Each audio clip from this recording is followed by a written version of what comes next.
अब हम देश के उस असली हीरो की बात करेंगे जिसने 21 वर्ष पहले अपने शब्दों से, अपनी वीरता से और अपने सर्वोच्च बलिदान से पूरे देश को गौरवान्वित किया था, गर्व से भर दिया था। आज पूरा देश कारगिल युद्ध के हीरो शहीद कैप्टन विक्रम बत्रा को याद कर रहा है। 21 वर्ष पहले आज ही के दिन कैप्टन विक्रम बत्रा कारगिल की चोटी .4875 को पाकिस्तान के कब्जे से खाली करवाते हुए शहीद हो गए थे। उस वक्त कैप्टन विक्रम बत्रा सिर्फ 24 वर्ष के थे। 1999 में जब पाकिस्तान की सेना ने कारगिल में चुपचाप घुसपैठ करके वहां की पहाड़ियों पर कब्जा कर लिया था और इसके बाद जब पाकिस्तानी सेना को खदेड़ने के लिए कारगिल युद्ध शुरू हुआ तो उस समय विक्रम बत्रा अपनी कमांडो ट्रेनिंग पूरी करके होली की छुट्टी पर हिमाचल प्रदेश के पालमपुर में अपने घर आए थे। युद्ध शुरू होने की सूचना मिलते ही कैप्टन बत्रा से उनके एक मित्र ने कहा था कि अब उन्हें भी वापस जाना होगा ये छुट्टियां छोड़कर, इसलिए वो अपना ख्याल रखें और सतर्क रहें। इस पर कैप्टन विक्रम बत्रा ने कहा था कि चिंता ना करो, मैं तिरंगे फहराकर लौटूंगा और तिरंगे में लिपट कर लौटूंगा, लेकिन मैं वापस जरूर आऊंगा। उनके ये शब्द आज भी लोग याद करते हैं। कारगिल युद्ध से पहले कैप्टन विक्रम बत्रा कश्मीर में ही 13 जम्मू कश्मीर राइफल्स में तैनात थे। घर से ड्यूटी पर लौटने के 18 दिन के बाद ही उनकी यूनिट को 19 जून 1999 को यह आदेश मिला कि कारगिल की चोटी .5140 को पाकिस्तान के कब्जे से खाली कराना है। ये कारगिल युद्ध में उनकी पहली बड़ी लड़ाई थी 24 वर्ष की उम्र में।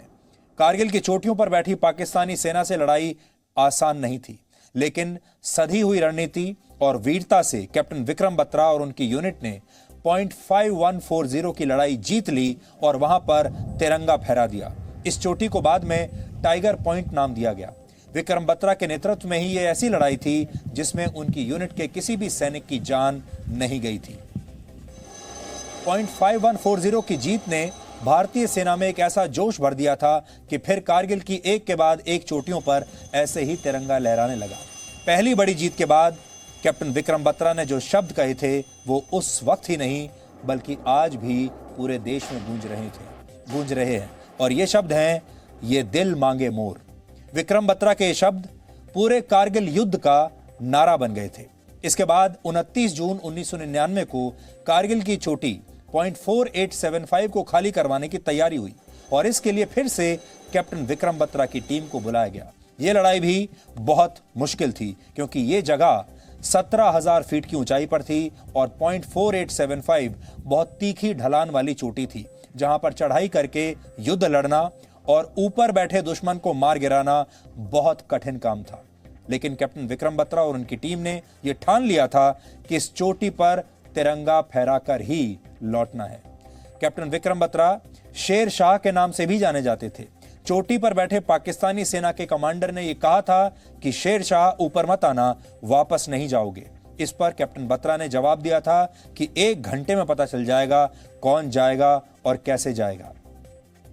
ऊपर से पाकिस्तानी सेना की भयानक गोलीबारी के बीच भी कैप्टन विक्रम बत्रा दुश्मन तक पहुंच गए और अपने साथी कैप्टन अनुज नैयर और दूसरे वीर जवानों के साथ मिलकर पाकिस्तान के बंकर और पोस्ट उन्होंने नष्ट कर दिए। और इसी भयानक लड़ाई में 7 जुलाई 1999 को पाकिस्तान के 5 जवानों को मार गिराते हुए कैप्टन विक्रम बत्रा ने भी देश के लिए सर्वोच्च बलिदान दे दिया। शहीद कैप्टन विक्रम बत्रा को उनके इस सर्वोच्च बलिदान और इस पराक्रम के लिए 15 अगस्त 1999 को वीरता का सर्वोच्च सम्मान मरणोपरांत परमवीर चक्र से सम्मानित किया गया। .4875 की लड़ाई में उनके शहीद साथी कैप्टन अनुज नैयर को वीरता का दूसरा सर्वोच्च सम्मान मरणोपरांत महावीर चक्र दिया गया। कारगिल की जिस चोटी पर कैप्टन विक्रम बत्रा शहीद हुए थे उसे अब बत्रा टॉप के नाम से जाना जाता है।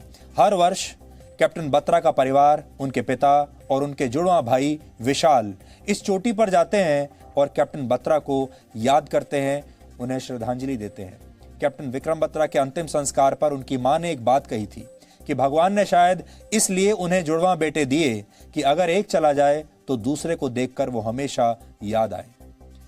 हम इन शहीदों और उनके परिवार के कितने कर्जदार हैं, ये बात आज आप सबको समझनी चाहिए।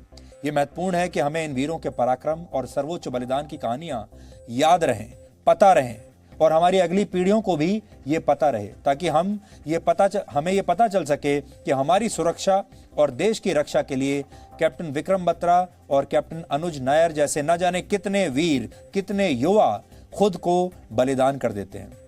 भारतीय सेना ने विक्रम बत्रा को याद करते हुए आज एक वीडियो जारी किया है, जिसमें नए भारत के लिए संदेश ये है कि अगर देश चाहता है कि विक्रम बत्रा जैसे वीर वापस लौट कर आएं, तो सभी देश के सच्चे नागरिक बने, क्योंकि जब तक देश के नागरिक सच्चे नहीं बनेंगे, जब तक वो अपने कर्तव्य नहीं निभाएंगे, तब तक ऐसे सैनिकों की शहादत भी बेकार चली जाएगी।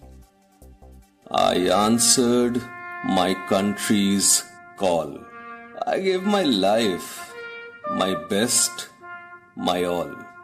Durge Mata ki Jai. I am Captain Vikram Batra and I am back. 9th day of the 9th month, I came home. 7th day of the 7th month, I am back. General Joe, told me one time, everything you want is on the other side of fear. He patted my back. He knew I had his back. Since the mountain won't come to Muhammad, Muhammad must go to the mountain, and I did. I did. Impossible took a little time. Difficult was done immediately, but I was not done with Jack. I had promised my CEO I will be back. 21 years down the line, ye dil phir mange more. So countrymen, if you want me back, be a citizen worth fighting for. जिस समय कारगिल युद्ध चल रहा था, तब मैं भी एक रिपोर्टर की तरह इस युद्ध को कवर कर रहा था। उस समय मैं भी कारगिल में था और तब मैंने कैप्टन विक्रम बत्रा का एक इंटरव्यू भी किया था। लेकिन तब दुनिया आज की तरह डिजिटल नहीं थी, तब ओबी वैंस नहीं थे, तब लाइव टेलीकास्ट नहीं हो पाता था और जो एक टेप होता था वो कारगिल से दिल्ली पहुंचते पहुंचते उसे कई दिन लग जाते थे। और जब तक वो इंटरव्यू जी न्यूज पर प्रसारित हुआ, तब तक कैप्टन विक्रम बत्रा शहीद हो चुके थे। और मुझे आज भी वो दिन याद है जब वो जश्न मना रहे थे, क्योंकि वो एक चोटी को जीत कर वापस आए थे। वो जश्न का दिन था। उस दिन उन्होंने मीडिया से बात की, हमने भी उनसे बात की और अभी जो वीडियो आपने देखा उसके अंत में एक बात यही कही गई है कि वो बात ये है कि आप ऐसे नागरिक बने कि विक्रम बत्रा जैसे सैनिक आपके लिए लड़ सकें। अब सवाल यही है कि क्या आज हम ऐसे नागरिक बन पाए हैं जिनके लिए ऐसे वीर सैनिक हंसते हंसते अपनी जान कुर्बान कर सकें। ये नया भारत है जो अपने सैनिकों का सम्मान करना जानता है, लेकिन इतना ही काफी नहीं है और इसके लिए आपको अपने कर्तव्यों का भी पालन करना होगा। तभी आप कैप्टन विक्रम बत्रा जैसे वीरों को सही सम्मान दे पाएंगे। जीवन और मृत्यु हमारे हाथ में नहीं है, लेकिन जब आप देश के लिए जान लुटाते हैं, देश के लिए पुरुषार्थ करते हैं, देश का सम्मान करते हैं, तो मृत्यु भी आपका कुछ बिगाड़ नहीं सकती, क्योंकि आप हमेशा जीवित रहते हैं। कैप्टन विक्रम बत्रा से आप ये सीख सकते हैं कि जब आपका सामना जीवन की चुनौतियों से हो, तो इन चुनौतियों की चोटियों पर जीत हासिल करके आप कह सकें, ये दिल मांगे मोर।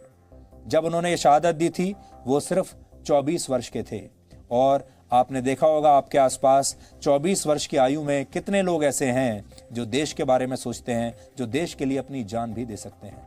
इसलिए युवाओं को खास तौर पर इससे प्रेरणा लेनी चाहिए। और आपको ये भी बात बताना चाहते हैं, मैं आपको ये बात बताता हूं कि उस दिन विक्रम बत्रा का इंटरव्यू किया था, लेकिन वो इंटरव्यू आज हमारे पास है नहीं, क्योंकि दुर्भाग्य से उस समय जो लाइब्रेरीज थी वो डिजिटाइज्ड नहीं थी और वो इंटरव्यू कहीं इसी तरीके से हमारे पास नहीं रहा। इसलिए आज उस इंटरव्यू को मैं बहुत मिस कर रहा हूं। अगर वो इंटरव्यू आज होता तो आज शायद आपको हम दिखा पाते, क्योंकि आप उस इंटरव्यू में कैप्टन विक्रम बत्रा की आंखों में जो चमक थी, उनके चेहरे पर जो दृढ़ विश्वास था और उनके आसपास जब आप जाते थे तो एक ऑरा आपको नजर आता था, महसूस होता था, वो देशभक्ति की भावना थी। वो इंटरव्यू आज बहुत मिस हो रहा है।